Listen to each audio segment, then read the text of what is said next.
This is Countryside News Channel, your official online and cable news channel, giving you the latest information from the province of Lano del Norte. Countryside News Channel. Nagpasalamat si Governor Anging Gibran sa Dimaporo sa paghatag ng prioridad sa Administrasyong Duterte pagpatuman sa mga dagkong programa at proyekto alang sa probinsya.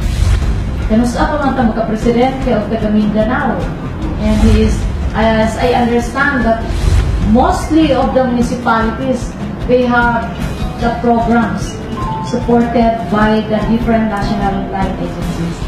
So this is really an opportunity that we have to grab, and that is what I was telling the mayors and the barangay chairman, not to disappoint the president of his trust on our province.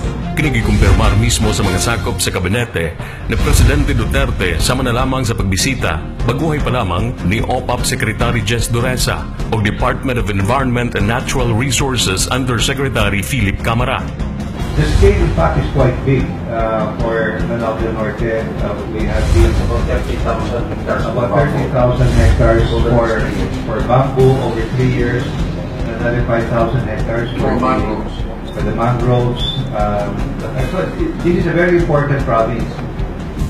But talaga he will be able to join us and take a ride in the bus for peace. Kaya sa atong bus for peace, huwag na sakay ka na, hindi mo sakay kasi dyan, hindi na ito mapukus ka na, di ba? Because we cannot be held hostage by one sector or the other. Gingon sa gobernador nga sa pagkakaroon niya nakita nga gihatagan gayud og prioridad sa national government ang mga programang gikinahanglan sa mga katawhan sa lalawigan sa Lanao del Norte o kinatibukang pulo sa Mindanao. I'm very glad that the DNR is also giving their focus now in Mindanao, and as I always tells you that this is an opportunity for us. Gawas sa gobernador, nag-usap og pasalamat ang usa sa mga recipient municipality din guluwatan sa municipal mayor mismo, Mayor Marcos Mamay, nga usa sa mga proyektong gikaripay sa mga residente sa iyahang munisipyo mao ang pagpatuman sa usa ka 900 million pesos nga proyektong dalan nga magkutay sa lungsod sa Sampad, lungsod sa Nunungan ug lahos paingon sa lungsod sa Sultan Naga Dimaporo. First, good na ko na mention ang about sa kalsada.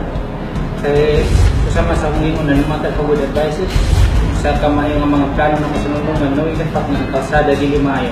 So ang update na, ako lang po ipahigalo, labi na sa itong mga konsultuin, kaya di mo sila katagad, di sila kasabot, so ang mag-undergo process.